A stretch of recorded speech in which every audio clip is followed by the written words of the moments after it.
A simple seat reassignment. That's how it began. Leo McAllister, 78, medals tucked away in his army jacket pocket, said nothing when Janice Whitmore bumped him from first class. "There must be a mistake," she announced loudly, eyes, sweeping over his weathered black skin. Decades of similar indignities had taught Leo which battles to fight. He simply nodded and moved to economy, while Captain Harris glanced curiously at the elderly veteran. No one could have predicted that 9 minutes later, this routine flight would transform into a reckoning.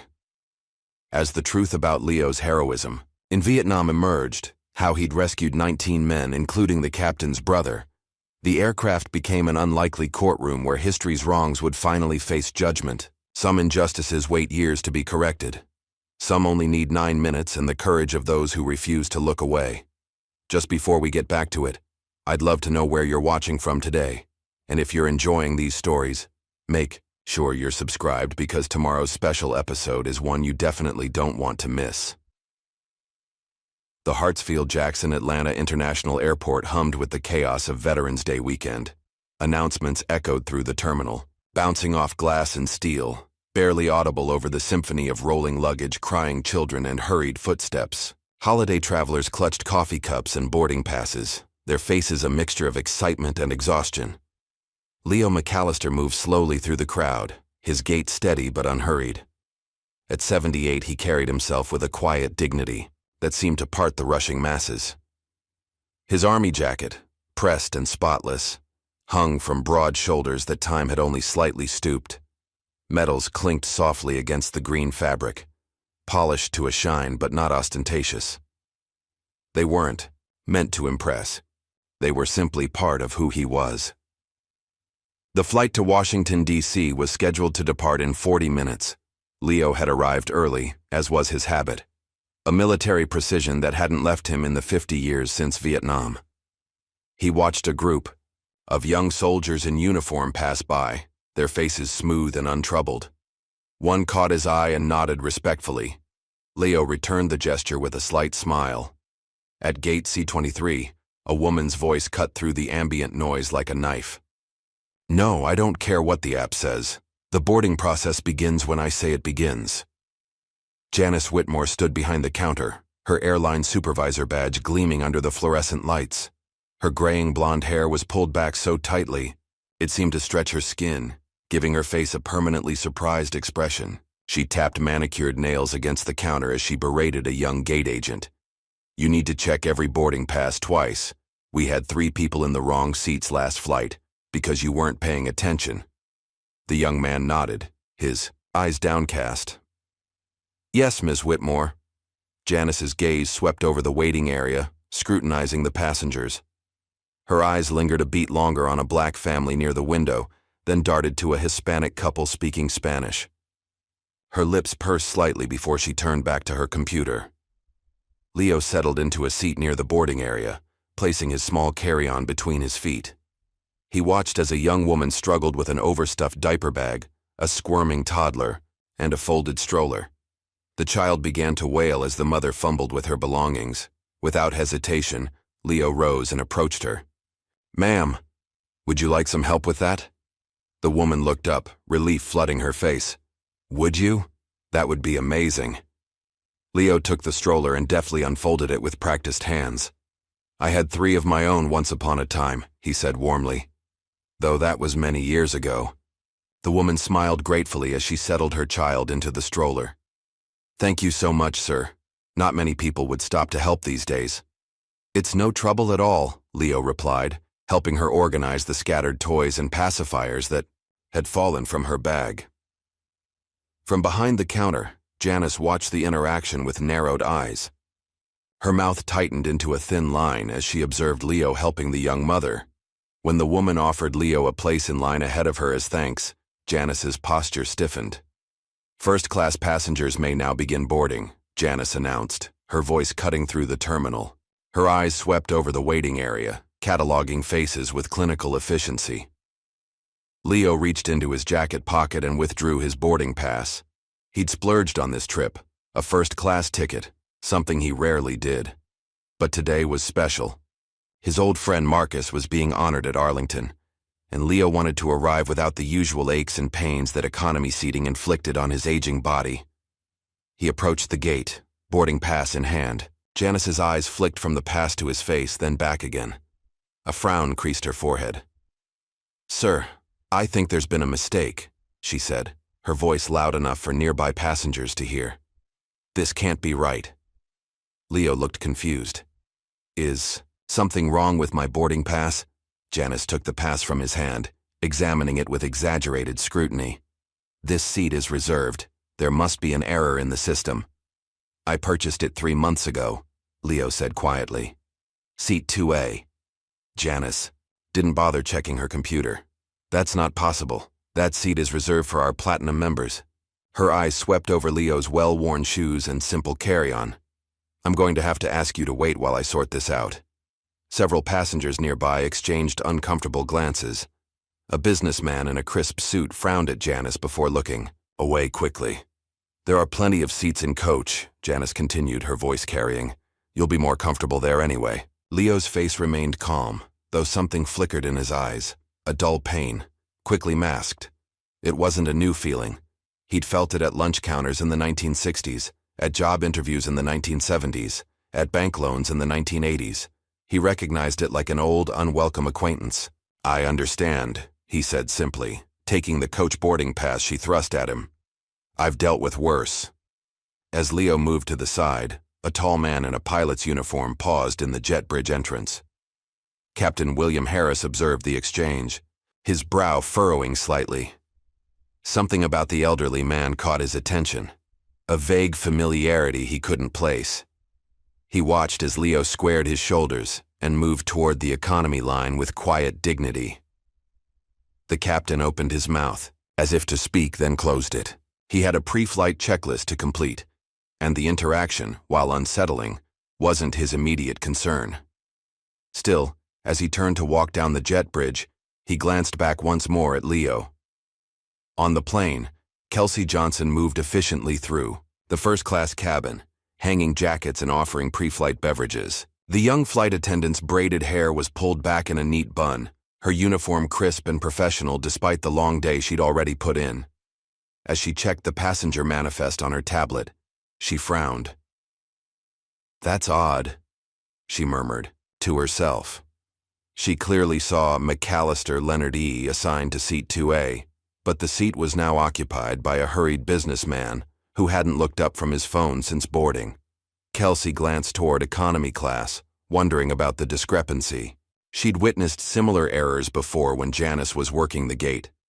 The supervisor had a reputation among the crew, not a good one. Back in economy, Leo settled into the middle seat of row 23. The space was tight for his tall frame, his knees pressing against the seat in front of him. He didn't complain. Across the aisle, Ethan Cole watched Leo from the corner of his eye. At 35, Ethan carried himself with the hyper-awareness of someone who'd seen too much. His press credentials hung around his neck. He was heading to D.C. to cover a Pentagon briefing, another stop in a career spent documenting conflicts from Afghanistan to Ukraine. Something about the old man intrigued him. It wasn't just the medals or the military bearing. It was the calm in his eyes, the kind Ethan had only seen in those who'd stared into the abyss and made peace with it. "Heading to D.C.?" Ethan asked, breaking the ice. Leo nodded. "Paying respects to an old friend. Army." Ethan gestured to Leo's jacket. "Yes, sir. 173rd Airborne Brigade. Long time ago now." Ethan was about to reply when a woman in her 70s settled into the window seat beside Leo. She smiled warmly at him. "I'm Beatrice Ruiz," she said, extending a hand. "Looks like we'll be neighbors for the next couple of hours." "Leo McAllister," he replied with a gentle handshake. "Pleasure to meet you, ma'am." "Are you visiting family in Washington?" she asked. Leo's eyes softened. "No, ma'am. My Martha passed 5 years ago. Our children are scattered now. California, Texas, Georgia. I'm visiting Arlington. An old friend is being honored tomorrow." Mrs. Ruiz nodded sympathetically. "My Alberto has been gone 3 years now. It gets easier, but never easy." As they continued talking, Other passengers in nearby seats found themselves drawn into the conversation. Leo spoke of Atlanta in the 1960s, of raising children during the civil rights movement, of watching the city transform over decades. He told stories about his late wife's garden, how she could make roses bloom in the poorest soil. What he didn't mention were the medals, the nightmares, or the sound of helicopter rotors that still woke him at 3 a.m. In the galley, Janice cornered Kelsey, speaking in hushed but forceful tones. "That man was trying to take someone else's seat," she insisted. "I've seen it before. They buy economy tickets and try to sneak into first class." Kelsey kept her face neutral. "The manifest shows him assigned to 2A. It was purchased months ago." "The system makes mistakes," Janice snapped. "I'm just following policy. People can't just sit wherever they want." Kelsey didn't argue. Her job depended on avoiding conflicts with supervisors like Janice, but as she moved through the cabin preparing for takeoff, she kept glancing back at economy, where Leo sat between. The armrests too large for the space, too dignified to complain. The aircraft reached its cruising altitude of 30,000 feet. The soft ping of the seatbelt sign turning off barely audible over the engine's hum. Sunlight streamed through the windows on the left side of the plane, casting long rectangles of light across the aisle. In first class, the businessman who'd taken Seat 2A was already 2 drinks in, loudly explaining stock options to his seatmate, who nodded with the glazed expression of someone trapped in conversation. 3 rows behind them, a middle-aged couple whispered to each other, occasionally glancing toward economy class. "I saw his ticket when we were in line," the woman murmured. "It definitely said first class." Her husband frowned. "That gate agent was completely out of line. Did you see how she didn't even check the computer?" "It's disgusting," his wife replied, "especially on Veterans Day weekend." Similar conversations rippled through the cabin, hushed voices, concerned glances, people comparing notes about what they'd witnessed at the gate. Mrs. Ruiz leaned closer to Leo. "You know, I was right behind you in line. I saw your boarding pass. It said first class." Leo smiled gently. "It's all right, ma'am. I don't mind where I sit." "But I mind," she said firmly. "That woman had no right to treat you that way." Leo patted her hand. "I've learned to choose my battles carefully. Some aren't worth fighting." Across the aisle, Ethan watched the exchange with growing interest. As a journalist, he'd developed an instinct for stories, and his instincts were buzzing now. He studied Leo's military insignia more carefully, noting the distinctive patch of the 173rd Airborne and the subtle arrangement of medals, not the kind given for showing up, but the kind given for acts of valor. In the back galley, Kelsey scrolled through the seating manifest on her tablet during a quick break. She pulled up the original boarding list and compared it with the current seating arrangement. There it was in black and white. Leonard McAllister, seat 2A, ticket purchased 94 days ago. The seat had been reassigned only 37 minutes before boarding, manually overridden by Jay Whitmore. Kelsey bit her lip, unsure what to do with this information. As the only black flight attendant on duty, she felt the sting of the injustice personally, but she also knew the risks of making waves. 6 months away from her final interview for the international crew, she couldn't afford to be labeled a troublemaker. In the cockpit, Captain Harris reviewed the flight plan while his co-pilot handled communications with air traffic control. Something kept nagging at him. That elderly veteran in economy. The name Leonard McAllister tickled something in his memory, but he couldn't place it. "Everything okay, Captain?" First Officer Jenkins asked, noticing Harris's distraction. "Yeah, just thinking about something my brother mentioned once," Harris replied. "He was a general before he retired. Used to tell stories about Vietnam, about the men who served under him." He shook his head. "It's probably nothing." Back in the cabin, the atmosphere had changed subtly. What began as scattered whispers had grown into a current of discontent. Passengers who normally would have kept to themselves were leaning across aisles, sharing what they'd witnessed. A college student removed her headphones long enough to tell her seatmate, "My dad's a vet. If someone treated him like that, I'd lose my mind." 2 rows up, a businessman in his 50s was recounting. "I fly this route twice a month. That supervisor has a history. Last month she made a Hispanic family with a crying baby move to the back, claimed they were disturbing other passengers. Nobody was complaining except her. In seat 14D, a tech executive named Dev Taylor overheard these conversations. He'd witnessed the entire incident at the gate while waiting to board in business class. Dark-skinned and impeccably dressed, Dev had experienced his share of random security checks and unexplained seating changes. He'd developed a sixth sense for discriminatory treatment. During the drink service, Kelsey made her way down the aisle, making a point to stop at Leo's row. "Can I get you anything to drink, sir?"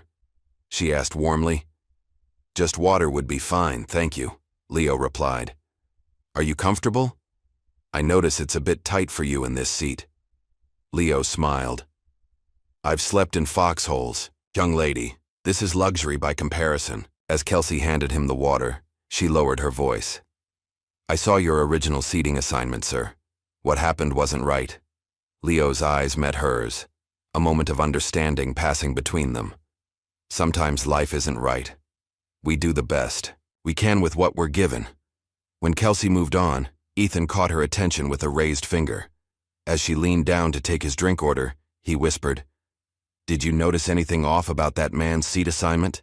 Kelsey hesitated, then gave a slight nod. "Meet me in the back galley in 10 minutes, she murmured, before asking loudly, "Ice with that, sir?" 10 minutes later, Ethan made his way to the rear of the aircraft, ostensibly heading to the lavatory. Kelsey was arranging drink carts, her back to the cabin. "What did you find out?" Ethan asked quietly. "He was definitely booked in first class," Kelsey confirmed. "Seat 2A purchased months ago. The supervisor manually overrode it right before boarding." "That's what I thought," Ethan said. "I'm a journalist. I cover war zones, not domestic stories. But something about this doesn't sit right." "Are you going to write about it?" Kelsey asked, looking concerned. "Maybe, but first I need to understand who he is. Those medals aren't for show." As they spoke, Dev approached the galley, pretending to stretch his legs. "Excuse me," he said, quietly. "I couldn't help overhearing. I saw the whole thing at the gate." Kelsey tensed. "Sir, I wasn't—" Dev raised a hand. "I'm on your side. That supervisor made assumptions based on how he looked. I've been there." He extended a hand to Ethan. "Dev Taylor. I work in tech, but I have experience documenting discrimination cases." Ethan shook his hand. "Ethan Cole, war correspondent." "What are you thinking?" Dev asked. "I'm thinking there's more to this story than an airline seat," Ethan replied. "The way he carries himself, those specific medals. I've interviewed enough veterans to know when someone has seen serious combat." Dev nodded thoughtfully. "I've got a secure internet connection through my company VPN. If you have a name, I can do some digging without raising flags." "Leonard McAllister," Kelsey supplied. "That's all I know." As their impromptu meeting broke up, Janice appeared at the end of the galley, her eyes narrowing at the three of them. "Kelsey, we need to restock first class," she said sharply. "And passengers should remain seated unless using the lavatory." Her gaze cut to Ethan and Dev. "Just stretching my legs," Dev said smoothly. "Blood clots are a risk on longer flights." Janice's smile didn't reach her eyes. "How considerate of you to worry about your health. Perhaps you should return to your seat now." When they dispersed, Janice cornered Kelsey. "What were you discussing with those passengers?" "They just had questions about the connecting flights in D.C., Kelsey lied, her heart racing. "Listen carefully," Janice hissed, leaning closer. "You're on thin ice already after that incident in Phoenix. One step out of line, and you'll be flying. Coach for life or not flying at all. Do I make myself clear?" Kelsey nodded, keeping her expression neutral. "Crystal clear, Ms. Whitmore." Back at his seat, Ethan opened his laptop, connecting to the plane's Wi-Fi through his cellular data. As a journalist, he had access to research databases not available to the general public. He typed, "Leonard McAllister, Vietnam, 173rd Airborne," into the search bar. The results loaded slowly on the aircraft's limited bandwidth. Most were general articles about the brigade's activities, nothing specific to Leo. Then, on the fourth page, a small headline caught his eye. Vietnam hero disappears from public life after Medal of Honor controversy. The article was from 1971, the scan fuzzy and difficult to read on the small screen. But there was a photo, grainy and yellowed with age. A young black soldier, tall and straight-backed, standing at attention as a superior officer pinned a medal to his chest. The caption read, "Sergeant Leonard E. McAllister receives Silver Star for Valor Under Fire, 1969. McAllister was later recommended for the Medal of Honor, but the award was never presented. Ethan stared at the image, then at the man sitting across the aisle. The young soldier's determined expression had weathered into the dignified calm of the elderly man, but the eyes were unmistakable, eyes that had seen things most people couldn't imagine. Meanwhile, in row 23, Leo was telling Mrs. Ruiz about his late wife's cooking. "Martha could make a feast from nothing," he said, smiling at the memory. "During the lean years, she'd take a single chicken and make it last a week. The children never knew how tight things were." "You must miss her terribly," Mrs. Ruiz said. "Every day," Leo replied softly. "But she lived well, loved deeply. Can't ask for more than that." A young woman in the row ahead turned around, unable to resist joining the conversation. "How long were you married?" 51 years, Leo answered. "Met her at a church picnic in '67, right before my second tour. She waited for me. Best decision I ever made was coming home to her." "Did you serve together?" the woman asked, gesturing to his jacket. Leo chuckled. "No, ma'am. Martha was braver than me. She was a schoolteacher in South Atlanta during integration. Those classrooms were the real front lines of change in this country." As he spoke, a small audience formed around him. There was something magnetic about Leo's presence, a combination of gentleness and strength that drew people in. He told stories of Atlanta's transformation, of raising children during turbulent times, of the communities that had formed and dissolved over decades. What he didn't say, what remained carefully tucked away, were the stories of firefights in dense jungle, of carrying wounded men through mortar fire, of the friend he was traveling to honor who died holding Leo's hand, whispering his children's names with his final breaths.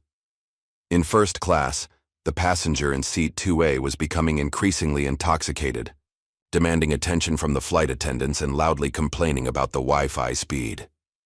Several passengers exchanged glances, the contrast between his behavior and Leo's dignity and economy not lost on them. Near the front of the plane, Janice patrolled the aisles with clipboard in hand, her movement stiff and her smile forced. She avoided looking toward row 23, as if Leo's mere presence was an affront to her authority. In the cockpit, Captain Harris pulled out his personal tablet during a quiet moment. He opened his digital logbook, scrolling through old entries until he found his brother's name. General Thomas Harris had commanded a division in Vietnam before moving up to the Pentagon. During their last fishing trip, he'd mentioned a name, a soldier who'd saved his life during an ambush outside Saigon. Harris found the entry. Tom mentioned Leonard E. McAllister again, said the man should have received the Medal of Honor. Politics got in the way. Harris sat back in his seat, a chill running down his spine. Could it be the same man? After all these years, he activated the intercom to the cabin. "Kelsey, could you come to the cockpit for a moment?" When she arrived, Harris asked quietly, "That elderly veteran in economy, what's his full name?" "Leonard McAllister," Kelsey replied. "Leonard E. McAllister, I believe." Harris nodded slowly, his expression changing. "Thank you. That's all I needed to know." As Kelsey returned to the cabin, the pieces were falling into place. A veteran disrespected, a hidden hero, a journalist uncovering the truth, and a pilot suddenly realizing that the man sitting in economy might have saved his family's legacy. The stage was set for a reckoning, one that would unfold in the cramped confines of an airplane traveling at 500 miles per hour, 30,000 feet above the earth. As the flight continued over the Appalachian Mountains, the sunlight shifted, casting long shadows through the cabin. The initial excitement of takeoff had settled into the drowsy rhythm of mid-flight routine. Drink service was complete, and the flight attendants moved through the cabin with practiced efficiency. Ethan Cole couldn't stop thinking about the article, he'd found. The grainy photo of a young Leonard McAllister receiving the Silver Star haunted him. There was more to this story, much more, and his journalistic instincts were on high alert. When Mrs. Ruiz excused herself to use the lavatory, Ethan saw his opportunity. He moved across the aisle and slid into her vacant seat beside Leo. "Mind if I join you for a minute, sir?" he asked. Leo looked up from his book and smiled. "Not at all, young man." Ethan hesitated, choosing his words carefully. "I couldn't help noticing your 173rd Airborne patch. My uncle served in Vietnam, 25th Infantry Division." Leo nodded, his expression warming. "Good men in the 25th. Saw them in action near Pleiku in '68. "You must have some stories," Ethan said, his voice casual but his eyes watchful. Something shifted in Leo's face, a subtle tightening around the eyes, a wariness that hadn't been there before. "Everyone who served has stories, son. Most aren't worth retelling." "I've interviewed a lot of veterans," Ethan continued. "Part of my job as a correspondent. But it's rare to meet someone who—" He trailed off, gesturing subtly toward the ribbons on Leo's jacket. Leo looked down at his hands. Large, weathered hands that had once carried wounded men through gunfire, had once written letters home for dying soldiers, had once trembled while holding his newborn children. "I was a medic," Leo said finally. "Did what needed doing. Nothing special about that." "With the 173rd? Ethan pressed gently. "During which tour?" "2 tours, Leo replied. First in '67, then again in '69. He shifted in his seat, clearly uncomfortable with the direction of the Huara conversation. "Your uncle make it home all right?" Ethan recognized the deflection but allowed it. "Yes, sir. Came home with all his limbs but left some of his peace of mind over there, I think. Like a lot of men." Leo nodded. "That's how it goes. You never really leave a war behind. You just learn to carry it quieter." A moment of silence stretched between them, filled with unspoken understanding. Ethan knew better than to push too hard. "Your family meeting you in D.C.?" he asked instead. Leo shook his head. "No. This trip is personal. Paying respects to someone who didn't make it home the same way I did." Before Ethan could respond, Mrs. Ruiz returned, and he yielded her seat with a respectful nod to Leo. "Thank you for your service, sir. Truly." Leo's eyes met his, something unreadable passing through them. "And thank you for your interest, young man. Not everyone remembers anymore." As Ethan returned to his seat, his mind raced. Leo's reluctance to discuss his service, the specific mention of 1969, the same year as the Silver Star in the article, all pointed to a man carrying a significant history. But why had he disappeared from public recognition? What had happened to the Medal of Honor recommendation mentioned in the article? Meanwhile, in the cockpit, Captain Harris was lost in thought. The flight was on autopilot, cruising smoothly through clear skies, giving him time to sift through old memories. His brother Tom, 15 years his senior, had commanded troops in Vietnam when Harris was still in high school. The stories Tom told after returning home had inspired Harris to become a pilot. Harris opened his logbook again, scanning the entries from years of conversations with his brother. There it was, a note from 5 years ago. Tom mentioned McAllister again, said he still has nightmares about the bunker collapse, said 19 men owe their lives to a medic who wouldn't stop going back in. Harris stared at the name. Leonard E. McAllister. The pieces began falling into place in his mind. His brother had spoken of a brave medic who'd pulled men from a collapsed bunker under heavy fire, who'd refused to leave anyone behind despite being wounded himself. But whenever Harris asked why the man hadn't received more recognition, Tom would fall silent. A memory surfaced. His brother, drunk after their father's funeral, muttering about the damn politics of it all and how they couldn't stand the idea of giving it to a black man back then. Harris felt his hands tremble slightly. If this was the same McAllister, if this humble elderly man in economy class was the soldier who'd saved his brother's life, he made a decision. Reaching for his intercom, he called his co-pilot. "Jenkins, take the controls for a bit. I need to check something." In the main cabin, Leo had closed his eyes, not sleeping, but retreating into memory. The conversation with Ethan had stirred, things he usually kept carefully contained. In his mind, he was 23 again, the humid air of Vietnam clinging to his skin like a second uniform. The memory came in vivid flashes, not the sanitized version he sometimes shared at veterans' gatherings, but the raw, unfiltered truth. July 16, 1969. The bunker near Dak To had taken a direct hit from enemy mortars. Leo heard the screams before. He saw the damage, anguished cries of men trapped in the collapsed structure. Without waiting for orders, he grabbed his medic bag and ran toward the chaos. "McAllister, get back here," his lieutenant shouted. "That's a death trap." Leo ignored him. The first man he pulled out was barely conscious, blood seeping through his uniform. "Easy, soldier," Leo murmured, dragging him behind what remained of a concrete wall. He went back in 6 times, each journey more dangerous than the last, as the structure continued to collapse. On the 7th trip, he found a young officer pinned under a fallen beam, the nameplate on his uniform reading Harris. "Don't leave me," the officer pleaded, his eyes wide with fear. "Not a chance, sir," Leo promised, somehow finding the strength to lift the beam enough for Harris to pull himself free. As they emerged from the ruins, enemy fire intensified. Leo felt the bullet rip through his shoulder but kept moving, half carrying Harris to safety. Only when the wounded officer was in the hands of another medic did Leo allow himself to acknowledge his own injury. Later, as he lay in the field hospital, his commander visited. "Putting you up for the Medal of Honor," the man said gruffly. "Never seen anything like what you did today." But the medal never came. Months later, Leo learned that the recommendation had been downgraded to a Silver Star. No explanation was offered, but he didn't need one.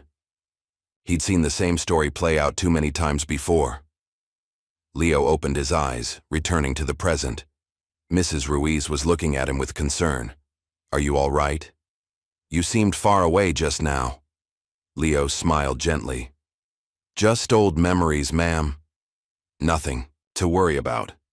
Across the aisle, Ethan had opened his laptop again, digging deeper into the sparse information available about Leonard McAllister. Most of the military records from that era weren't digitized, but he found a mention in a Vietnam Veterans Association newsletter from 1995. "Whatever happened to Leonard McAllister? Contact the editor if you have information." It seemed Leo had deliberately faded from public view, avoiding reunions and recognition events. But why? What would make a decorated veteran disappear so completely? Meanwhile, in the rear galley, Kelsey and Dev had met again, comparing notes on what they'd discovered. "I checked the seating logs more carefully," Kelsey whispered. "Janice didn't just reassign him, she specifically flagged his reservation for security verification before manually moving him to economy." Dev's expression hardened. "That's a serious violation of airline policy. Those flags are only supposed to be used for actual security concerns, not personal prejudice." "I've seen her do similar things before," Kelsey admitted. "But never this, blatant. Usually she's more careful about covering her tracks." "We need to document everything," Dev said. "Screenshots, timestamps, the original manifest. I'll help you file the report properly so it can't be brushed aside." As they spoke, they didn't notice Janice approaching from behind until her shadow fell across them. "What an interesting conversation," she said coldly. "Perhaps you'd like to share it with HR when we land." Kelsey felt her heart sink but kept her expression neutral. "Ms. Whitmore, we were just discussing the catering discrepancy for the return flight." Janice's eyes narrowed. "Don't insult my intelligence, Kelsey. I know exactly what you're doing." She turned to Dev. "And you, sir, should return to your seat. This area is for crew only." Dev met her gaze steadily. "Of course. Just stretching. My legs." As he turned to leave, he managed to slip his business card into Kelsey's pocket, a silent promise of support. Janice waited until Dev was out of earshot before leaning closer to Kelsey. "I don't know what you think you're doing, but I suggest you remember your place. One word from me. and your dream of international routes disappears forever. Instead of intimidation, Kelsey felt a surprising surge of resolve. Is that what you said to Mr. McAllister before you took his rightful seat? To remember his place? Janice's face flushed with anger. That's completely different. I was following protocol. No, you weren't, Kelsey interrupted, her voice low but firm. The manifest shows he had a confirmed first-class reservation. You deliberately moved him because of how he looked. That's not protocol, Ms. Whitmore. That's discrimination. Before Janice could respond, Captain Harris appeared at the galley entrance, his face somber. Is there a problem here? He asked, his voice carrying the natural authority of command. Janice immediately straightened, her demeanor shifting. Not at all, Captain. Just clarifying some service expectations with Kelsey. Harris's gaze moved between them, clearly sensing the tension. Kelsey, would you give us a moment, please? When Kelsey had moved away, Harris turned to Janice. Ms. Whitmore, I need to understand something. There's a passenger in economy, an elderly veteran named Leonard McAllister. According to the manifest, he was originally booked in first class. Can you explain why he was moved? Janice's confident facade faltered slightly. There was a seating issue that required reallocation. It's a routine matter. Nothing to concern yourself with, Captain. I see, Harris said, his tone neutral but his eyes sharp. And this routine matter just happened to affect a decorated veteran on Veterans Day weekend? I had no way of knowing his military status, Janice said defensively. And frankly, Captain, seat assignments are gate operations, not flight crew jurisdiction. Harris studied her for a long moment. You're right about one thing, Ms. Whitmore. It's not my jurisdiction, but passenger safety and dignity are. I'm going to ask you to take a seat in the jump seat for the remainder of the flight. The other attendants can handle service. Janice's mouth fell open. You can't be serious. On what grounds? I believe your presence is creating tension that could affect cabin harmony, Harris replied evenly. It's within my authority as captain to make that determination. We'll sort out the details once we're on the ground. Without waiting for her response, Harris turned and walked back toward the cockpit, leaving Janice standing in stunned silence. In economy class, something subtle had shifted. Passengers who had witnessed Leo's quiet dignity throughout the flight began treating him with increasing deference. A young man offered him a pillow. The flight attendant serving his section made sure his water glass was never empty. Mrs. Ruiz shared her cookies with him, insisting he needed them more than she did. Leo noticed the change but didn't understand its cause. He'd spent a lifetime being invisible, first by circumstance, later by choice. This sudden attention made him uneasy. Ethan, watching this transformation, realized that word was spreading throughout the cabin. Someone must have recognized Leo's name or his medals. The hidden hero was being unveiled, one whispered conversation at a time. Taking advantage of the in-flight Wi-Fi, Ethan composed an email to his editor friend at the Washington Post, Marcus, working on what might be a significant story. Leonard E. McAllister, Vietnam vet, 173rd Airborne, Silver Star recipient, possibly denied Medal of Honor due to racial politics. Currently on a flight where he was bumped from first class under suspicious circumstances. More details when we land, but you might want to have someone at Reagan National around 5 p.m. Ethan. He attached the grainy photo he'd found and hit send, watching the progress bar slowly advance on the limited airplane connection. Meanwhile, Mrs. Ruiz had become Leo's unofficial advocate. She'd moved through several rows, quietly telling other passengers about the injustice she'd witnessed. That poor man had a first-class ticket, she told a group of attentive listeners. I saw it with my own eyes. That supervisor took one look at him and decided he didn't belong there. The story spread through the cabin like wildfire. Passengers, leaning across aisles and turning in their seats to catch a glimpse of the elderly veteran who'd been wronged. Some shared their own stories of discrimination or of veterans in their lives who'd been mistreated. My father served in Desert Storm, a young woman said. Came home with PTSD, and the VA turned him away 3 times before he got help. My uncle was in Vietnam, another passenger added. Black man like Mr. McAllister. Came home to a country that didn't want to acknowledge his service. A collective indignation built, bridging differences of age and background. The shared sense of injustice created an unusual solidarity among strangers who, under normal circumstances, would have remained absorbed in their own private journeys. In the cockpit, Captain Harris stood in the doorway, staring down the aisle toward economy class. From this angle, he could just make out Leo's profile, the strong jawline, the dignified posture. The resemblance to the young soldier in his memory was unmistakable. "That's him," Harris whispered to himself. "That's the man who saved my brother." The flight from Atlanta to Washington, D.C. was beginning its initial descent.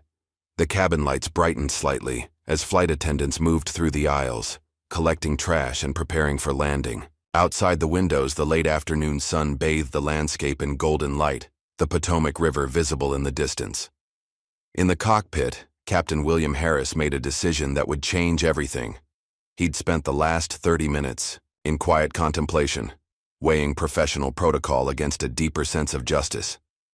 In the end, there was no real choice to make. "Jenkins," he said to his co-pilot, "take over. I need to do something." First Officer Jenkins looked surprised, but nodded. "You got it, Captain. Everything okay?" Harris removed his captain's hat and set it on his seat. "Something I should have done a long time ago." With purpose in his stride, Harris made his way through first class. Passengers looked up in surprise. It was unusual to see the captain moving through the cabin during descent.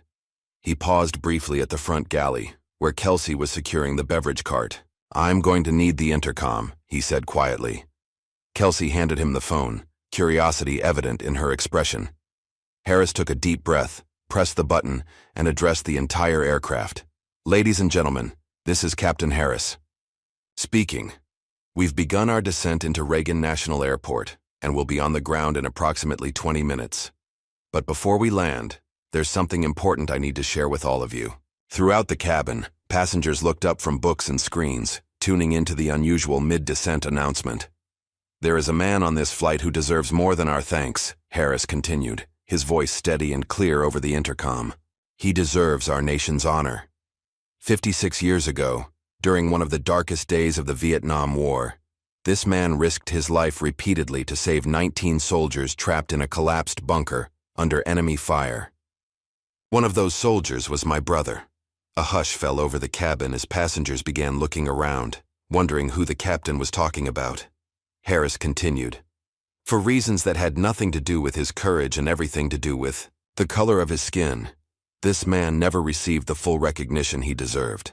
Today, he was denied his rightful seat on this aircraft. I believe it's time we all stood up and corrected at least one of these injustices." With the intercom still in hand, Harris began walking deliberately through the cabin toward economy class. Passengers watched in stunned silence as he moved down the aisle, his gaze fixed ahead. In row 23, Leo McAllister sat perfectly still, his eyes wide with disbelief as he realized the captain was talking about him. Mrs. Ruiz reached over and squeezed his hand. When Harris reached Leo's row, he stopped and faced the elderly veteran. For 9 heartbeats, the two men simply looked at each other, the airline captain in his crisp uniform and the aging soldier in his well-worn army jacket. Then, with deliberate ceremony, Harris handed the intercom to Kelsey, who had followed behind him, and executed a perfect military salute. "Sergeant Leonard McAllister," Harris said, his voice clear enough for nearby passengers to hear.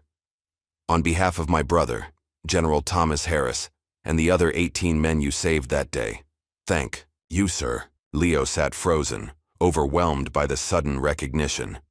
Slowly, almost as if in a dream, he rose to his feet, his tall frame straightening despite the years of wear. With dignity that transcended his surroundings, he returned the salute.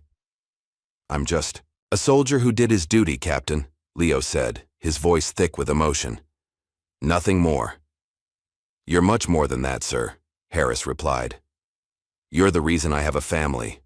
My brother came home, had children, grandchildren, all because of your courage." Throughout the cabin, passengers began to understand what was happening. One by one, they stood, first the veterans among them, then others who recognized the significance of the moment. A spontaneous wave of applause began, rippling through the aircraft. Leo's eyes glistened with unshed tears. "I never served to be thanked," he said quietly. "I know," Harris replied. "That's why it matters so much that you are." For a moment, the two men stood in silence, the weight of history and sacrifice hanging in the air between them. Then Harris gestured toward the front of the plane. "Your seat in first class is waiting, Sergeant McAllister. Where you belonged, all along." Leo shook his head, a gentle smile crossing his face. "I appreciate the gesture, Captain, but we're landing soon. No need to cause a commotion now." Harris was about to insist when Janice pushed her way through the standing passengers, her face flushed with anger and embarrassment. "This is completely unprofessional," she hissed at Harris. "You're disrupting the entire flight for a seating issue that was resolved at the gate." Her words fell into a sudden silence as passengers turned to stare at her. The contrast between the captain's reverence and her dismissive attitude was stark and jarring. Before Harris could respond, Ethan stepped into the aisle, holding up his phone. "Actually, it wasn't resolved. It was manipulated, and I have proof." He pressed play on a recording Kelsey had made earlier, showing the original manifest with Leo's name clearly assigned to seat 2A, followed by Janice's manual override just before boarding. "You deliberately moved him," Ethan said, his voice carrying through the hushed cabin. "The question is why?" Janice's face went pale. "That's airline proprietary information. You can't—" "Actually, I can," Dev interjected, standing up from his seat in business class. "As a frequent flyer who witnessed discrimination, I have every right to document it. And as someone who's successfully litigated 3 similar cases, I can tell you this won't end well for the airline, or for you personally." Janice looked around desperately, searching for support but finding none. The unified disapproval of the entire cabin was palpable. For perhaps the first time in her career, she had no procedural shield to hide behind. "I was just following policy," she stammered, but the excuse sounded hollow even to her own ears. "No," Kelsey said firmly. "You were following your prejudice." Throughout this exchange, Leo remained standing, his expression one of profound discomfort. He had never sought confrontation or recognition. His entire life after Vietnam had been built around quiet service and dignity in the face of injustice. "Please," he said finally, his deep voice cutting through the tension. "This isn't necessary. What's done is done." But Harris shook his head. "With respect, sir, that's the problem. Too many things have been done to you without consequence. Not today. Not on my aircraft." Harris turned to Kelsey. "Please escort Ms. Whitmore to the jump seat for landing. When we reach the gate, airport security will meet us to take statements." As Kelsey led a shell-shocked Janice away, passengers began recording the scene on their phones. Within minutes, social media would be flooded with images of the airline captain saluting the elderly veteran, the beginning of a story that would soon spread far beyond the confines of the aircraft. Harris turned back to Leo. "Sir, I insist, for the remaining minutes of this flight, please take your rightful seat." Leo looked around at the expectant faces surrounding him, Mrs. Ruiz nodding encouragement, Ethan watching with respectful interest, dozens of strangers whose expressions ranged from curiosity to admiration. After a lifetime of stepping aside, of choosing battles carefully, of accepting less than he deserved, something shifted inside him. "All right, Captain," he said quietly. "Lead the way." As Leo moved through the cabin toward first class, passengers reached out to touch his sleeve, to shake his hand, to whisper quick thanks. A young soldier in uniform stood at attention as Leo passed. A woman pressed a small American flag pin into his palm with tears in her eyes. In first class, the businessman who had been enjoying Leo's seat looked up in confusion as Harris approached with Leo. "Sir," Harris said firmly, "I need you to take another seat for landing." The man opened his mouth to protest, then saw the expressions on the faces around him and thought better of it. "Of course," he muttered, gathering his belongings. Leo settled into seat 2A, the leather cool and soft beneath him. He ran his weathered hands over the armrests, a small smile playing at the corners of his mouth. "My Martha would have loved this," he said softly. "She always did appreciate the finer things." As the plane continued its descent, flight attendants, moved through the cabin, securing loose items and checking that seatbelts were fastened. But there was a different energy now, a sense of having witnessed something important, something true. In the cockpit, First Officer Jenkins raised an eyebrow as Harris returned to his seat. "Everything okay back there?" Sounded like quite the commotion. Harris put his captain's hat back on and took the controls. "Everything's exactly as it should be," he replied. "For once." The aircraft banked gently, lining up with the runway at Reagan National. Outside, the sun was setting over the Capitol, painting the monuments and memorials in shades of gold and amber. Somewhere in that city was Arlington National Cemetery, where Leo's friend Marcus would be honored tomorrow, a ceremony Leo had nearly missed due to one woman's prejudice. But fate, it seemed, had other plans. As the landing gear deployed with a reassuring thud, Leo looked out the window at the approaching city, unaware that his quiet life of anonymity was about to end. Unaware that Ethan's email had already triggered a flurry of activity in a newsroom across town. Unaware that Dev was already drafting a formal complaint that would reach the airline CEO's desk by morning. All Leo knew was that for the first time in decades, someone had seen him, truly seen him, not as an old black man to be dismissed, but as the hero he had never considered himself to be.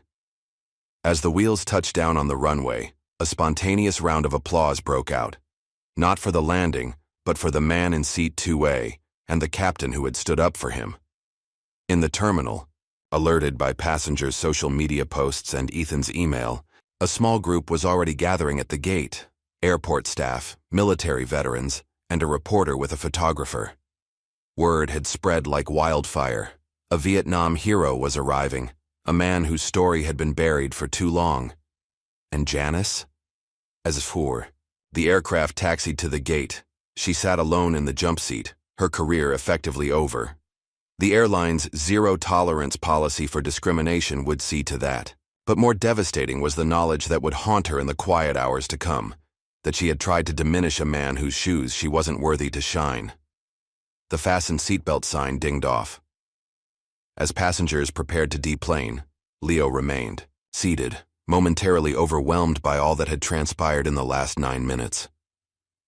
Harris stood in the cockpit doorway, watching as first-class passengers moved respectfully past Leo, many stopping to offer a word of thanks or a handshake. "Ready, sir?" Harris asked, approaching Leo's seat. Leo took a deep breath and nodded. "As ready as I'll ever be, Captain."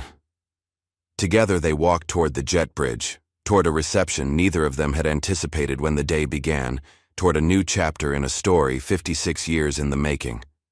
Behind them, Ethan, Dev, and Kelsey exchanged glances of quiet satisfaction.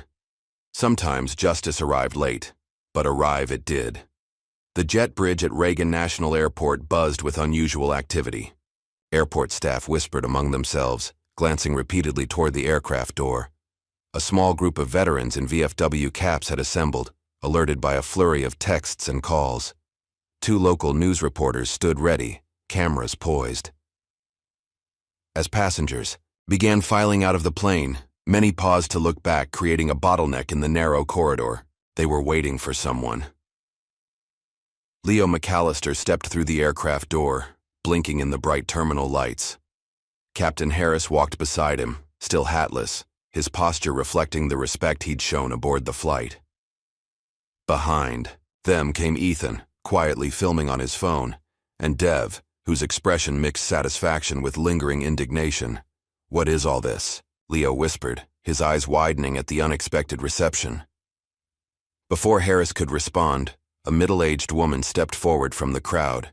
She wore a blue blazer with a Veterans Affairs pin and carried a small lei made of red, white, and blue ribbons. With practiced dignity, she placed it over Leo's neck. "Sergeant McAllister," she said, her voice carrying in the suddenly hushed terminal.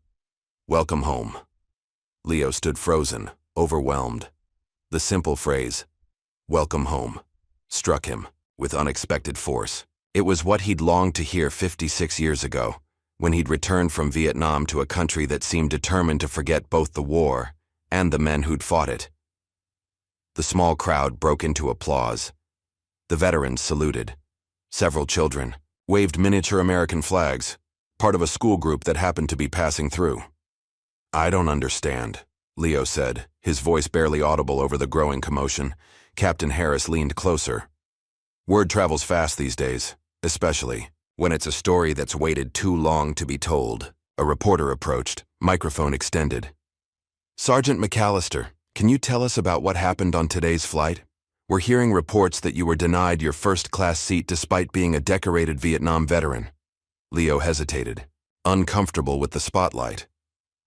There was a misunderstanding, he began diplomatically. The captain was kind enough to sort it out. It was more than a misunderstanding, Harris interjected firmly. It was an injustice, one of many that Sergeant McAllister has faced with dignity throughout his life. The reporter turned his attention to Harris. Captain, can you explain why you decided to intervene? Harris straightened, choosing his words carefully. This is Sergeant Leonard McAllister. In 1970, he saved my brother's life in Vietnam, along with 18 other men. He received the Silver Star for his actions, but was recommended for the Medal of Honor, a recognition that never came. Harris paused, emotion evident in his voice. Today, he reminded all of us what service looks like. True service isn't about recognition or reward. It's about doing what's right, even when it costs you everything. As Harris spoke, Ethan uploaded the video he'd been recording to his social media accounts. He added a brief caption, Vietnam. Hero Leonard McAllister, who saved 19 men under fire in 1970, denied first-class seat today. Watch what happened next. Leonard McAllister. Your veterans deserve respect. Within minutes, the clip began spreading. People tagged friends, shared it to veterans groups, added outraged comments. The algorithm recognized the rapidly growing engagement and pushed the content wider.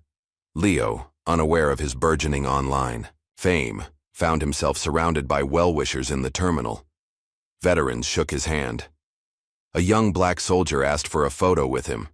Children offered him hand-drawn thank you cards intended for their Veterans Day School project. The attention clearly made Leo uncomfortable. He answered questions politely but briefly, his eyes occasionally darting toward the exit, seeking escape. When reporters began asking specifically about Janice's treatment of him, he raised a hand to quiet them. I don't judge people, he said, simply. I serve them. That's what I did in Vietnam, and that's what I've tried to do every day since. With that, he politely excused himself, mentioning that a friend was waiting to pick him up. As Leo made his way through the terminal, Ethan caught up with him. Sergeant McAllister, I'd like to talk with you more.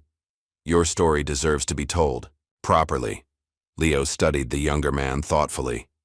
You seem like a decent fellow, but I didn't live my life for headlines. Not headlines, Ethan insisted. Truth. The same truth Captain Harris recognized today, that sometimes we need to correct the record, even decades later. Leo hesitated, then nodded slightly. I'm here for my friend Marcus's memorial tomorrow. After that, we can talk.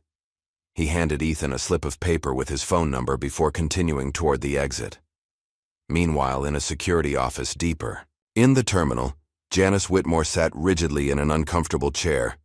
Across from her, 3 people faced her with equally stern expressions: an airline HR representative, legal counsel, and the airport's head of security. Ms. Whitmore, the HR representative began. We've reviewed the initial reports from the flight crew and passenger statements. The allegations are extremely serious. This is completely blown out of proportion, Janice protested. I was following standard procedures for managing our premium cabin. The lawyer leaned forward. Our records show that Mr. McAllister's first-class reservation was confirmed months ago. You manually overrode the system 37 minutes before boarding. What standard procedure does that follow? Janice's cold demeanor began to crack. There were Platinum members who needed accommodation. I made a judgment call. Based on what criteria? The HR representative pressed. Experience. 22 years of experience telling me who belongs in first class and who doesn't. The words hung in the air, damning in their implication. Janice realized her mistake immediately, but it was too late to retract them. The security chief spoke for the first time. Ms. Whitmore, Are you aware that discriminatory actions in air travel can violate federal law? Janice's face went pale. I didn't. That's not what I... We've already received formal complaints from 3 passengers. The HR representative cut in. One is a corporate attorney specializing in discrimination cases. Another is a journalist who's already shared video. Evidence online. The lawyer slid a tablet across the table showing Ethan's video, now at 500,000 views and climbing rapidly. The comment section was a firestorm of outrage, with thousands demanding Janice be fired. The airline is issuing an immediate statement, the HR representative continued. You are suspended pending full investigation, effective immediately. Outside, in the passenger pickup area, Leo stood quietly by the curb. An old Ford pulled up, and a gray-haired black man rolled down the window. Leo, there you are. Was beginning to think you missed your flight. Leo smiled for what felt like the first time in hours. James, good to see you, brother. As he climbed into the passenger seat, James looked at him curiously. What's with the ribbon lay? And why are all those people looking over here? Leo sighed. It's a long story. Let's just say some old ghost decided to follow me to Washington. As they pulled away from the curb, neither man noticed the news van that had arrived or the reporter who recognized Leo from the viral video beginning to spread across the internet. Back inside the terminal, Kelsey found herself surrounded by her fellow flight attendants, all asking about what had happened. As she recounted the events, her phone buzzed with a notification. It was an email from airline management, notifying her that she was suspended for violating company confidentiality by sharing passenger information. They suspended me, she said in disbelief, for doing the right thing.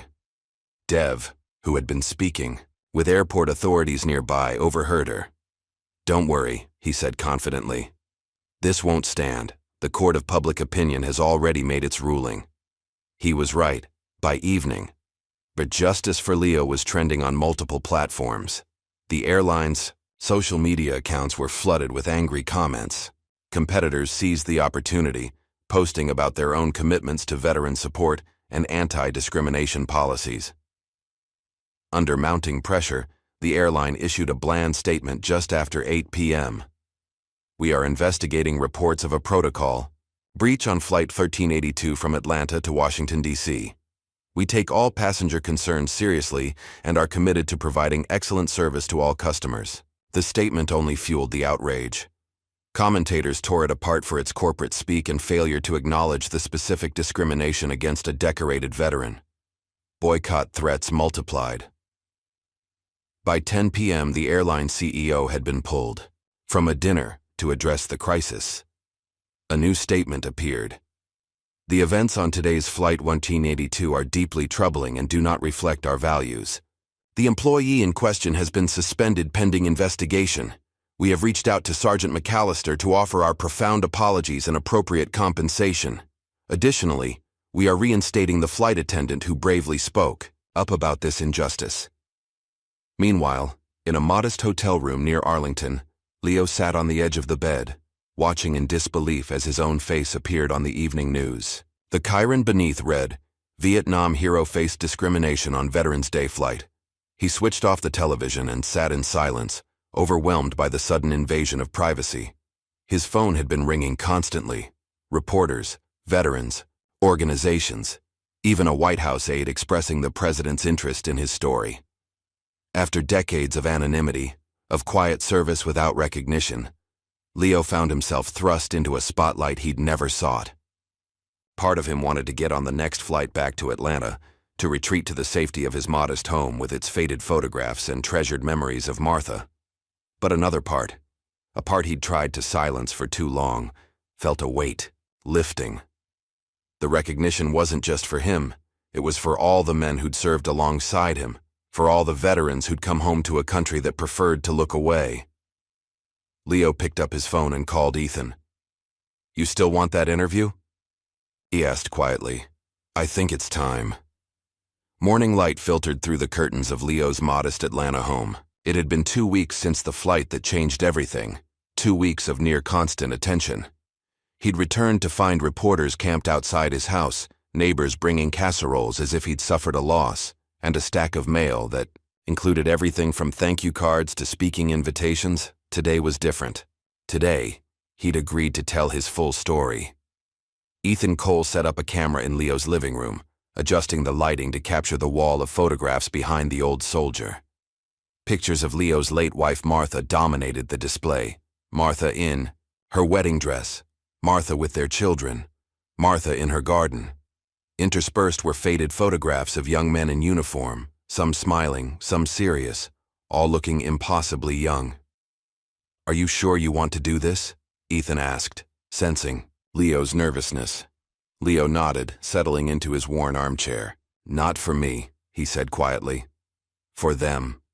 He gestured toward the photographs, and for the ones who never made it home to take pictures like these. For the next 2 hours, Leo McAllister opened the book of his life, chapter by painful chapter. The camera captured every word, every expression, every long pause when emotion overcame his usual composure.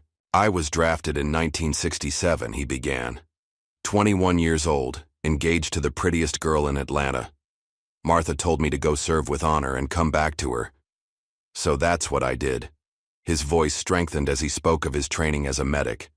His first tour in Vietnam, the friends he'd made and lost. He described the chaos of combat with the clarity of someone who'd never truly left it behind. The sticky heat, the constant fear, the weight of responsibility for other men's lives. "July 16, 1969, Leo said, his eyes focused on something distant. "That's the day everything changed." In vivid detail, he recounted the bunker collapse near Dak To, how he'd run toward danger rather than away from it, how he'd pulled man after man from the rubble despite his own injuries, how he'd refused to leave until everyone was accounted for. "They put me up for the Medal of Honor," Leo said matter-of-factly. "My commanding officer, Major Phillips, said it was a sure thing. I didn't care about medals, but Martha would have been proud." "But you received the Silver Star instead," Ethan prompted gently. Leo nodded. 6 months later, I was called to division headquarters. Instead of the Medal of Honor, they gave me the Silver Star. No explanation offered. "Did you ever find out why?" A shadow passed over Leo's face. "Not officially. But word gets around. A general, not General Harris, someone higher up, had said, the optics aren't right for a colored boy to get the nation's highest honor." This was 1970, not ancient history. Ethan leaned forward. "How did that make you feel?" "At the time, I was angry. Not for myself, but because it meant nothing had really changed. My father had fought in World War II, came home to a country that wouldn't let him try on shoes in a department store. I thought my generation would be different." Leo paused, his large hands resting on his knees. "But anger doesn't get you very far. It certainly doesn't change minds." The interview delved deeper into Leo's life after Vietnam, his return to an America still deeply divided by race, his struggle to find employment despite his military service, the small indignities that accumulated like pebbles in a rucksack, weighing him down.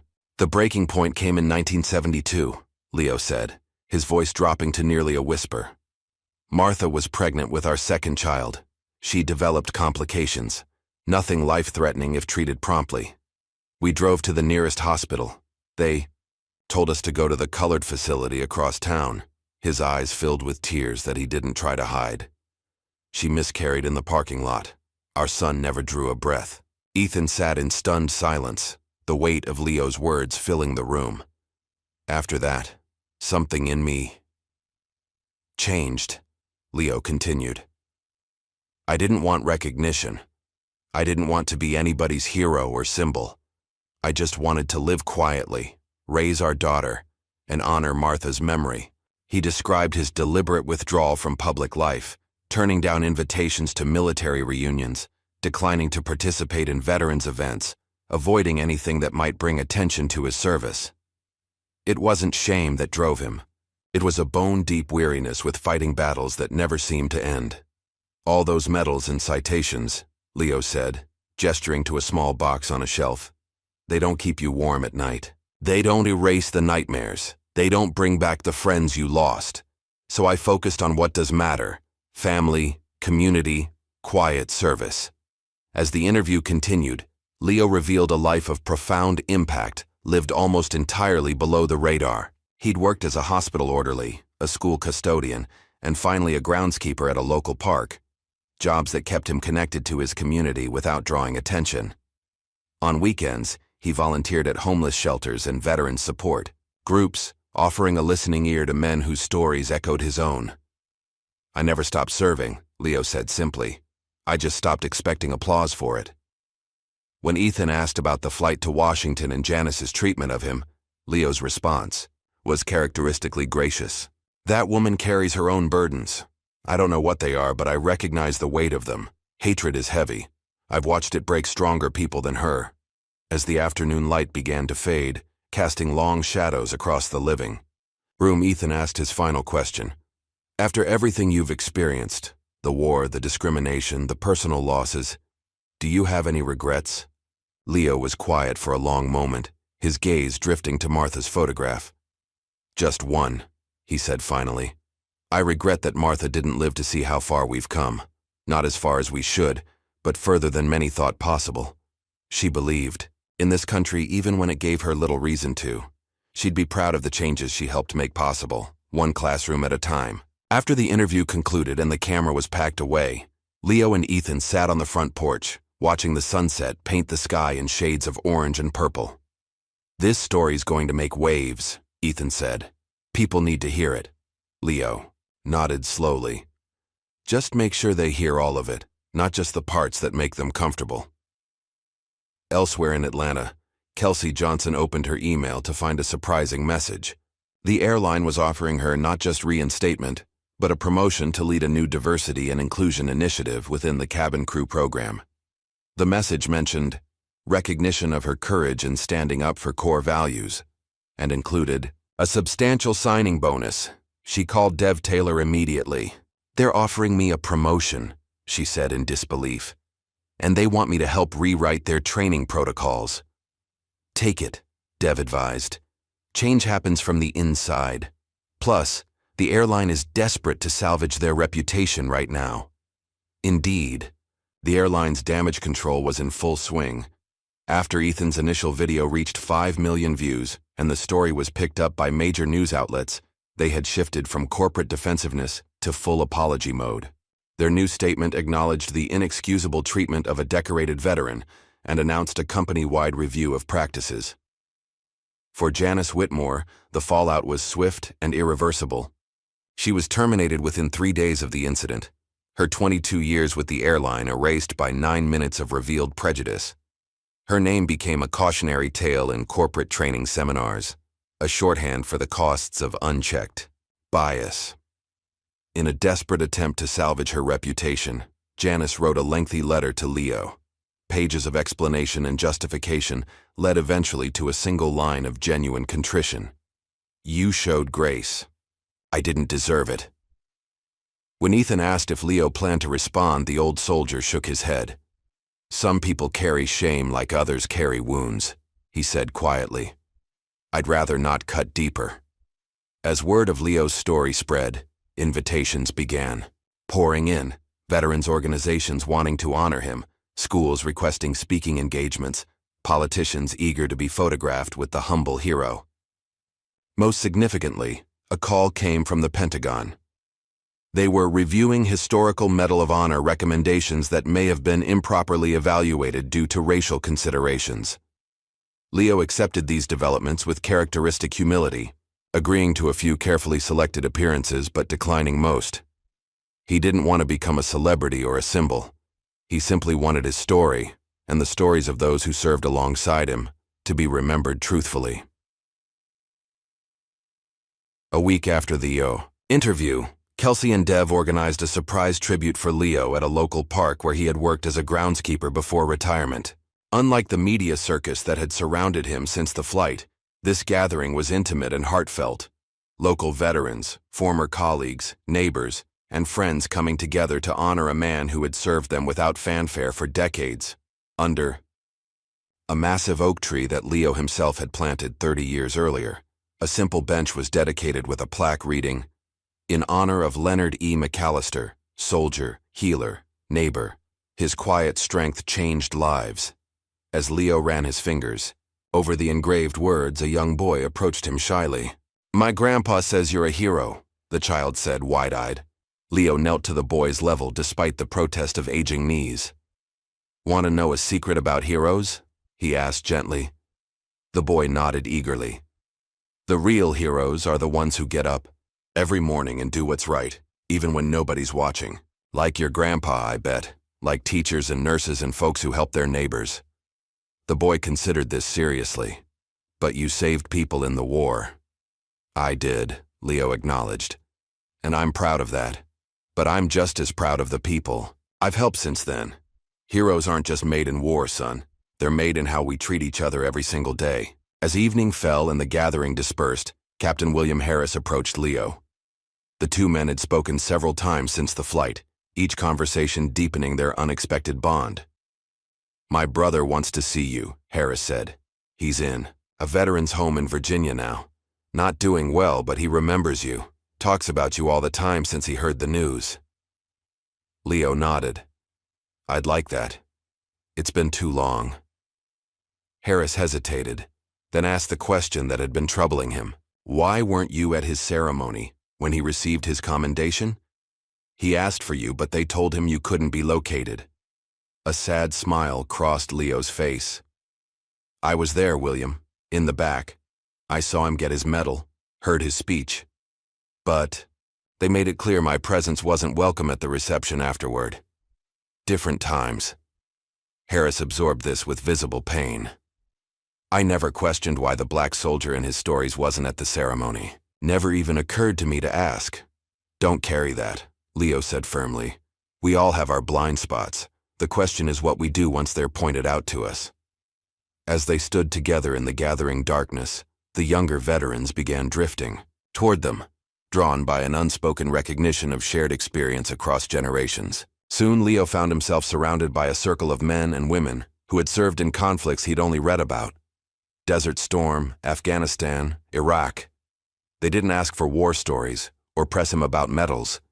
Instead, they asked how he had found peace, how he had carried the weight of memory without being crushed by it, how he had built a life of purpose after witnessing so much destruction.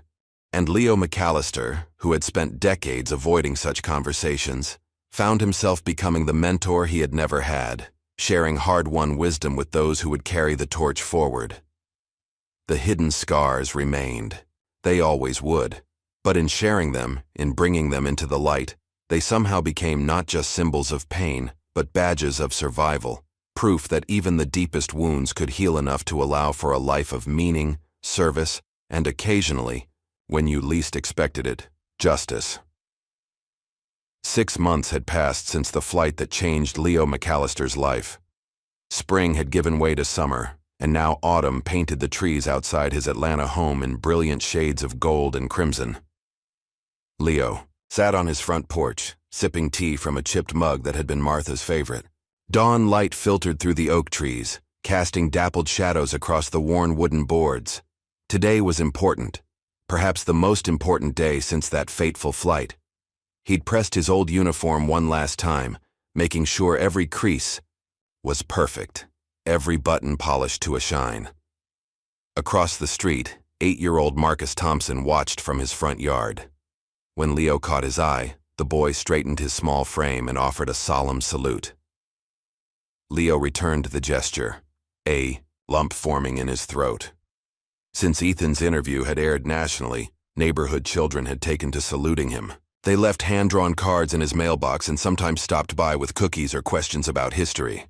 Leo, who had never had grandchildren of his own, found unexpected joy in these interactions.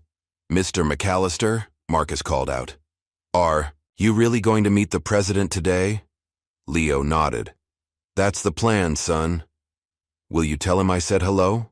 Leo smiled. "I surely will." Inside the house, Leo's phone rang. His daughter Olivia was calling from California, where she worked, as a professor of African American history. "Dad, just wanted to make sure you're ready for today. The car should be there in an hour."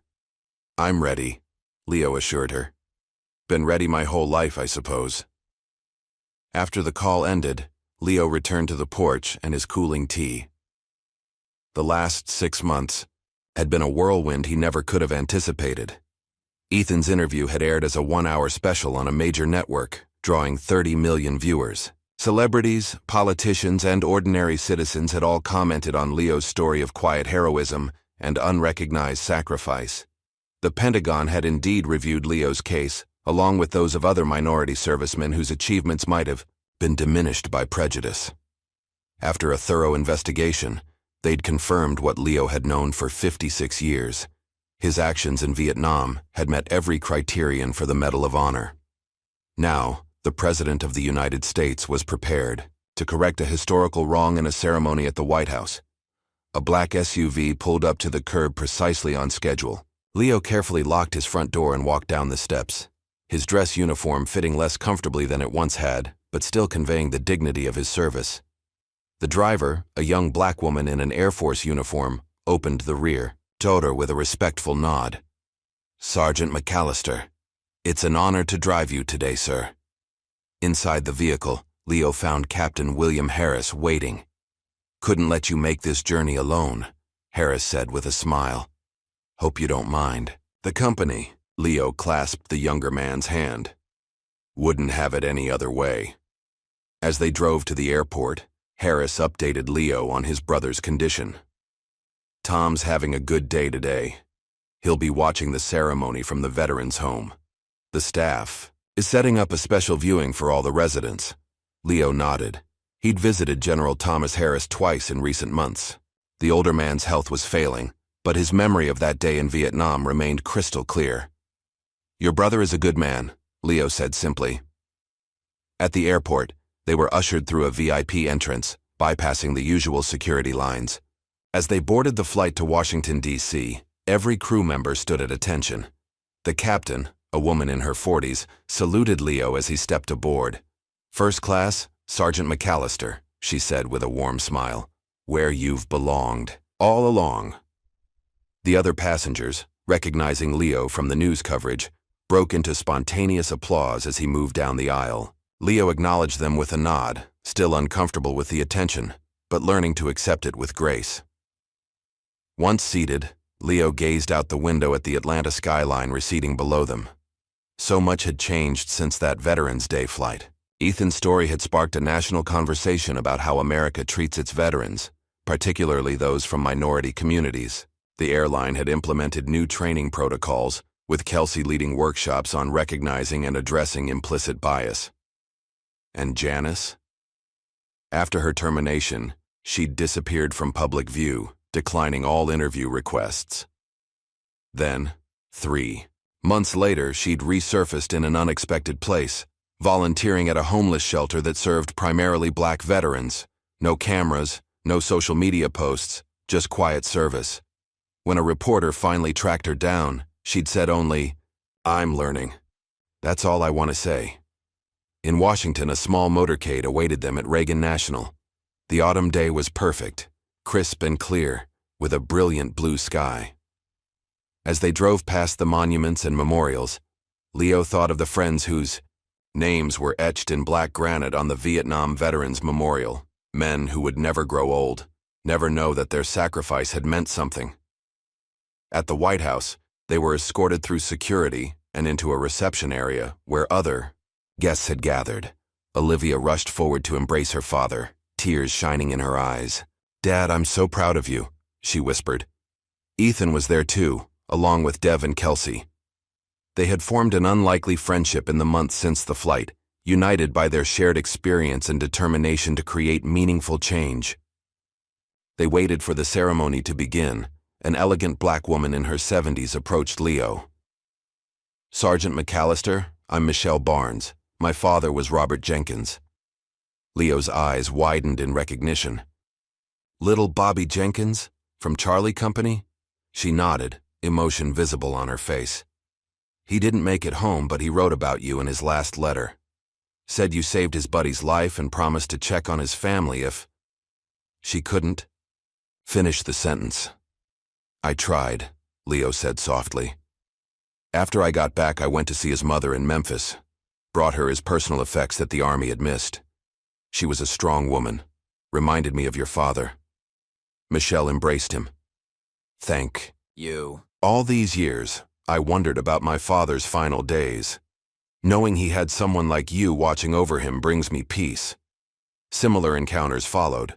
Family members of men Leo had served with, veterans who recognized his story as parallel to their own young soldiers who saw in him a standard to aspire to. Each conversation affirmed that Leo's life of quiet service had rippled outward in ways he'd never fully understood. Finally, they were ushered into the East Room, where chairs had been arranged for the ceremony. The president entered to "Hail to the Chief," and the formal proceedings began. Distinguished guests were acknowledged, the history of the Medal of Honor was recounted, and then Leo's citation was read aloud, a detailed account of his actions. On that July day in 1969, Leo stood at attention, his back straight despite his years, as the president draped the medal around his neck. The weight of it felt strange after so many decades of waiting.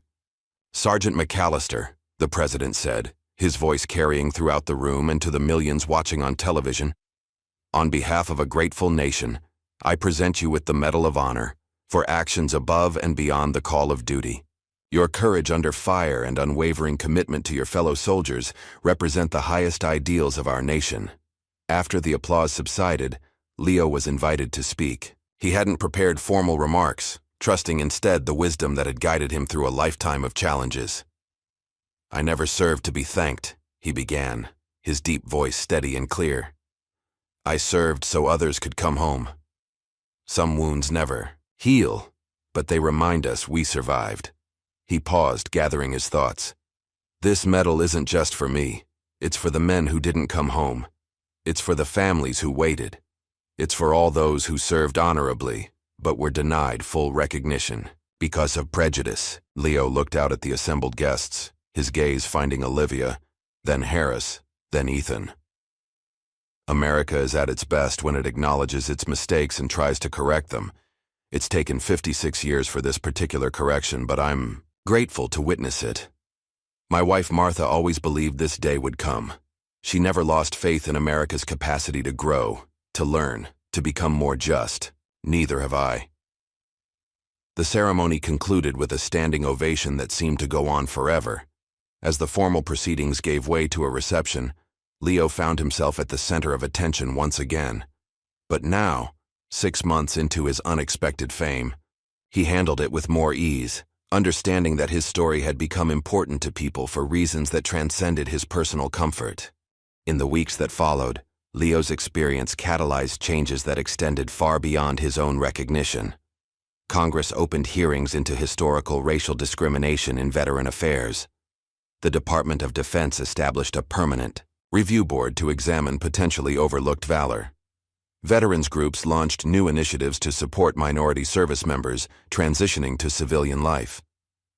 Kelsey's work with the airline expanded into an industry-wide movement to address implicit bias in customer service. She appeared on talk shows and at corporate events, always crediting Leo's dignity as the inspiration for her advocacy. "He taught me that speaking up isn't just about pointing out what's wrong," she told a conference of airline executives. "It's about standing firm in what's right, even when your job is at risk." Dev Taylor channeled his tech industry success into creating the Leo McAllister Fund, a scholarship program for young Black veterans pursuing education after military service. The first recipient was Marcus Thompson's older brother, who dreamed of becoming a doctor, and Ethan. His reporting on Leo's story earned him a Pulitzer nomination.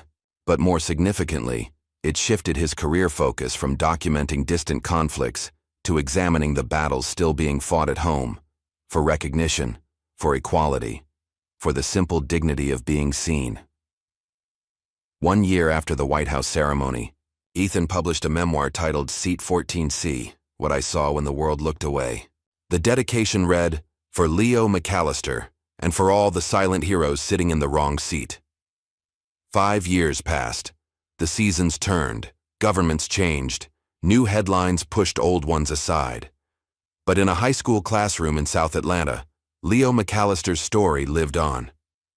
For this year's Black History Month project, Ms. Wilson announced to her 11th grade history class, "We'll be focusing on unsung heroes from our own community." A hand shot up. "Ms. Wilson, can our group do Sergeant McAllister?" My grandmother, Has his book. Ms. Wilson smiled. That's a wonderful choice, Zoe. He's actually scheduled to speak to our school next week. The excitement this announcement generated reflected how deeply Leo's story had embedded itself in the community's consciousness. What had begun as a viral moment of injustice recognized had evolved into a lasting legacy of education and inspiration. At 78, Leo had found an unexpected third act in life. He'd published a memoir with Ethan's help, established a community center for veterans in South Atlanta, and become a sought-after speaker who connected historical struggles for civil rights with contemporary challenges. Most precious to Leo, however, were the quiet moments, like his weekly visits to Martha's grave in Oakland Cemetery.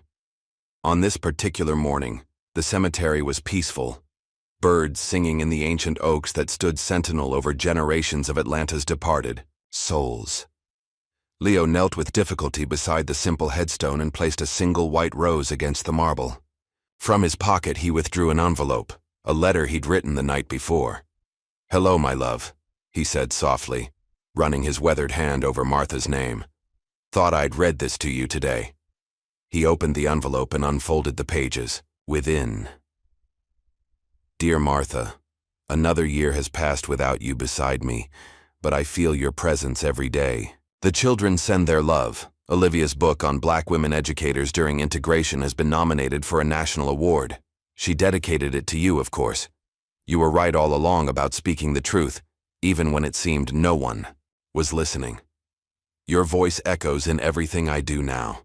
When those young people look at me like I have all the answers, I just share what you taught me. That love outlasts hatred, that quiet dignity speaks louder than anger, that serving others is the highest calling any of us can answer. I still miss your laugh. I miss your hands on mine. I miss the way you'd call me soldier boy even when we were both old and gray. But I'm keeping my promise to live well and fully until we meet again." Leo continued reading, his voice sometimes breaking but always regaining its strength. When he finished, he carefully refolded the letter and placed it beneath the rose. "Won't be too much longer, Martha," he whispered. "But there's still work to do here." Across town, in a small public park near Leo's home, workers were installing a new bench overlooking the pond where neighborhood children fed ducks, and elderly residents enjoyed the peaceful surroundings. A brass plaque gleamed in the sunlight. "To Sergeant Leonard E. McAllister, may future travelers never sit in the wrong seat again." The bench had been Kelsey's idea. Now the head of the airline's equity division, she had implemented sweeping changes to company policy and culture. Every new employee heard Leo's story during orientation. Customer service training included specific modules on recognizing and countering bias. The company that had once suspended her for speaking up now celebrated her as a champion of its renewed values. At a homeless shelter across town, a woman worked silently in the kitchen, preparing meals for the day's guests. Janice Whitmore had found purpose in service, though she avoided recognition or praise. The lessons of that fateful flight had transformed her in ways even she couldn't fully articulate. The anger that had fueled her prejudice had been slowly replaced by a humble desire to make amends, not through grand gestures, but through daily acts of care for those she had once dismissed. When a new volunteer asked why she chose this particular shelter, Janice simply said, "I'm repaying a debt." Years passed. Leo continued his work, though his steps grew slower and his public appearances less frequent. He found joy in simple pleasures, teaching his great-grandchildren to fish, mentoring young veterans, tending the garden that Martha had once loved. A crisp autumn morning in his 91st year, Leo didn't come down for breakfast. His daughter Olivia, visiting for the weekend, found him peaceful in his bed, a photograph of Martha clutched in his hand. The old soldier had finally stood down from his long watch. News of Leo's passing spread quickly. Flags across the nation were lowered to half-staff. The president issued a statement honoring a man whose quiet courage transformed not only the lives he saved in combat, but the nation he continued to serve with unwavering dignity. Leo's funeral became a gathering of unlikely connections. Veterans from multiple generations, airline employees, politicians, journalists, and hundreds of ordinary citizens whose lives had been touched by his story. The small church couldn't contain the crowd, so speakers were set up outside for those who stood in respectful silence beneath the Georgia pines. Marcus Thompson, now a grown man and an Army officer himself, delivered the eulogy. "Sergeant McAllister once told me that heroes aren't just made in war," he said, his voice steady despite his emotion. "They're made in how we treat each other every single day." He lived that truth. He showed us what it means to carry wounds with grace, to face injustice with dignity, to serve without expectation of reward. Captain William Harris, now retired, placed his pilot's wings on Leo's casket. "You carried me longer than I ever carried you," he whispered. In the years that followed, Leo's legacy continued to grow. A scholarship in his name supported minority students pursuing careers in medicine. A documentary about his life won an Emmy. His memoir became required reading in military leadership courses, but perhaps the most fitting tribute came 5 years after his death, when Ethan Cole found himself on Flight 2187 from Atlanta to Washington, D.C., the same route Leo had traveled that fateful day. As Ethan settled into his seat, the captain's voice came over the intercom. "Ladies and gentlemen, welcome aboard the McAllister route. Today, as on every Veterans Day, we honor the legacy of Sergeant Leonard McAllister by reserving Seat 2A. Ethan looked toward the front of the plane. In the first row, a neatly folded American flag rested on Seat 2A, Leo's name embroidered in gold thread across its stripes.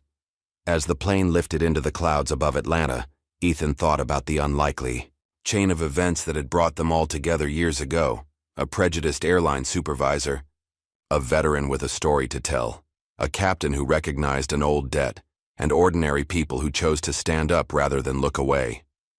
Leo had never sought fame or recognition. He had simply lived by a code that put service above self, dignity above comfort, and grace above grievance. In doing so, he had left behind a legacy more powerful than any medal, a reminder that sometimes the most profound changes begin with a single act of courage, witnessed at 30,000 feet on an otherwise ordinary day. The plane banked gently to the north, carrying Leo's story forward into the endless sky. What would you have done if you witnessed Leo's story unfold? Would you have remained silent, or found the courage to speak up? Like and subscribe for more powerful stories that challenge us to confront the everyday injustices hiding in plain sight.